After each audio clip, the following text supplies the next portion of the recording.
Dungeons of Dread. I feel like a lot of you have been in my campaigns before with this voting. You all voted to search the room. Like all of you.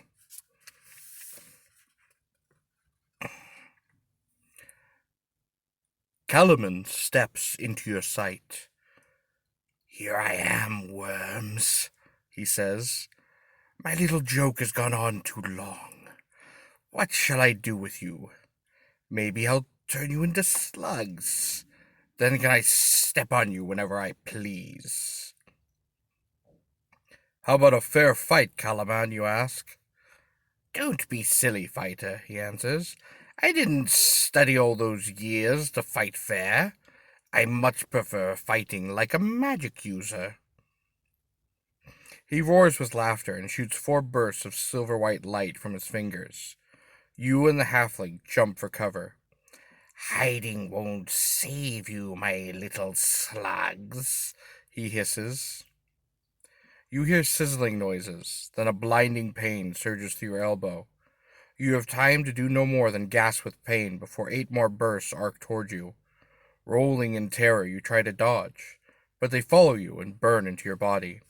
You lay gasping on the ground, dimly aware of Loris whimpering in the background. Calaman laughs. "Do you see what I mean? Now, stop your silly whining, and come here, heroes," he inserts. "I want to change you into worms." Calaman beckons you with skinny fingers. You find your body crawling to him, despite your mind's desire to escape his foul lair. At last you lie stretched out on the sand in front of Calaman. Loris moans softly as he crawls to your side. "My sweet pet," Calaman croons to his stone basilisk, "I shall avenge you.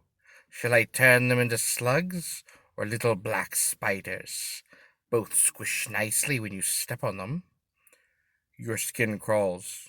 You don't want to be turned into any kind of bug. If only you could draw your weapon.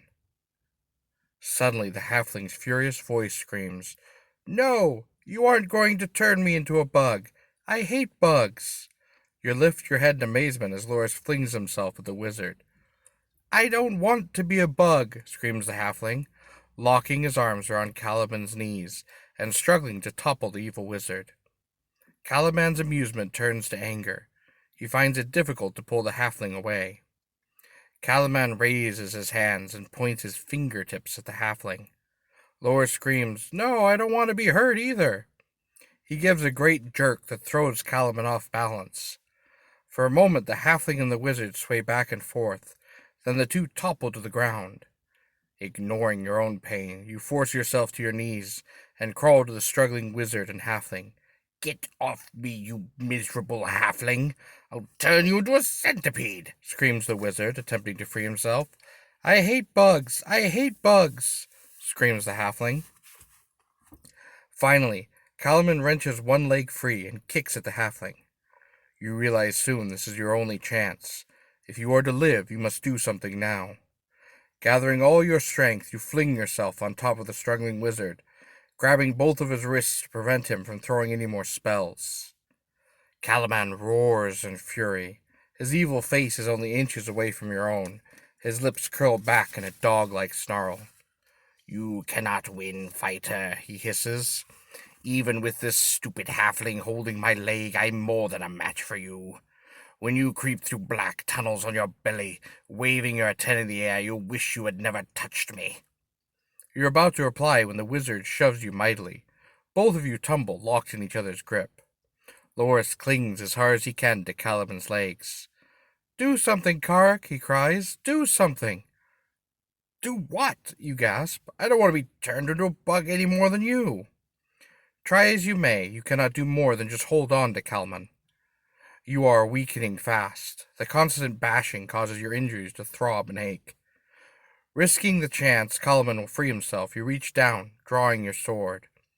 Calaman then dashes you against the cavern wall, and your anchoring fingers drop the weapon. Calaman yells triumphantly and rolls away. He seizes your old sword and flings it across the room. Rolling away from Calaman, you strike the treasure room bars. Realizing you're near the end of your strength, Calaman jumps on top of you. Now, he hisses, pointing a bony finger at your face. Just as you think the end is near, Calaman screeches terribly and falls aside. You bit me, the wizard screams. Let go, let go. Loris has wrapped himself around Calaman's legs, his teeth clamped on the evil wizard's legs. You scramble for your sword, but it lies across the room. Your hand fumbles about, searching for anything that can serve as a weapon. Your fingers close upon jewels, coins, a chalice. Useless, all useless. Suddenly your fingers encounter a slender, heavy metal rod. The rod grows warm as you touch it. As you bring it forward, you see that the rod glows a pale green. Calaman's eyes wide open, and he grows pale. Horror spreads over his face. He cringes, hands held before him, trying to escape the rod. His mouth moves, but no words come out. You strike Calaman with the rod, and before your disbelieving eyes, the wizard's body grows stiff, then slowly breaks into dozens of splinters. As you stare at the shattered wizard, you hear hissing. A stinking black cloud explodes from the broken body. You and Laris edge as far away from the cloud as possible. What will this cloud reveal? The stinking cloud bellows and rolls, hiding all that lies beneath it. Laris shivers and clings to you. His teeth chatter with fear.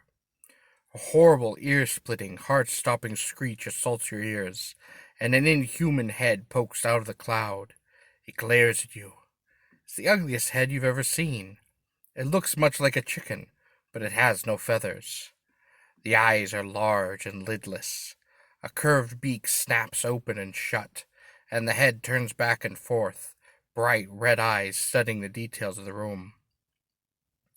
You start to move slowly toward your sword, and as soon as you move, this creature squawks loudly and rises above the cloud on two bat-like wings. It hovers in the middle of the room, too frightening to look upon. It appears to be a cross between a bird and a snake. A large bird-like body covered with scales hangs suspended between the large bat wings. Dirty white feathers cover its shoulders, and there are razor-sharp talons on each of its 4 legs.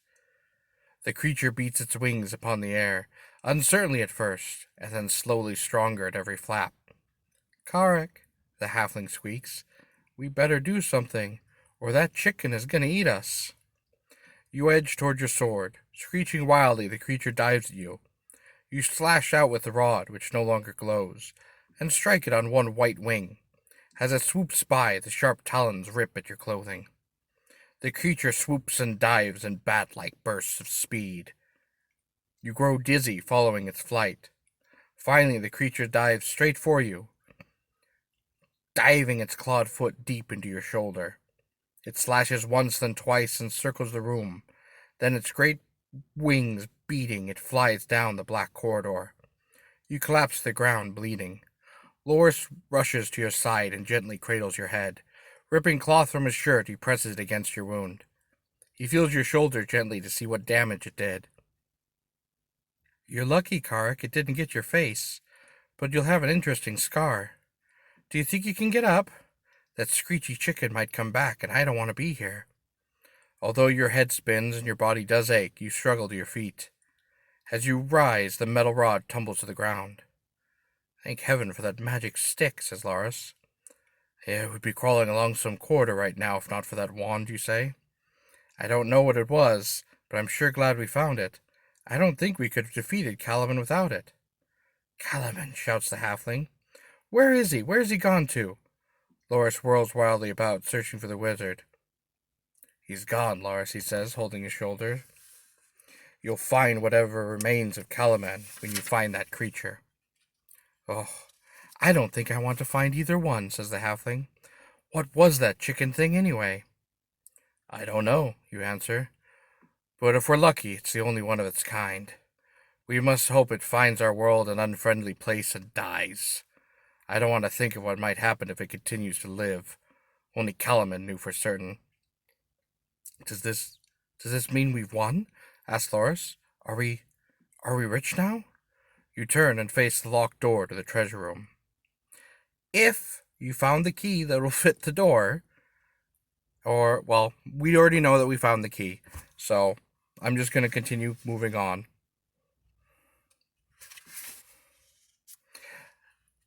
You open your leather pouch and pull forth the key you snatched from the water weird's room.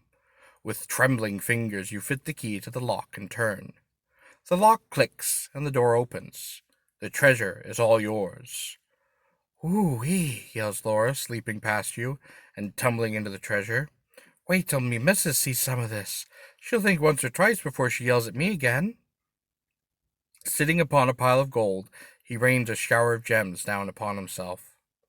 You gaze about the treasure room and say, You do realize all this treasure was stolen. We can never hope to find rightful owners, but we could donate part of it to the poor of your village. There would still be untold riches for us to share. Laura stuffs his pocket with gold and sits back on an open chest. What are you going to do with your share? He says. I think I shall claim this mountain for my own and dedicate to stamping out the evil. And I shall build a school for the training of the fighters. You continue. Fighters who wish to be good, not evil. And you, Loris the Brave, will you be my right-hand man? The halfling rises and walks to your side. His smile face looks up into yours, and he smiles.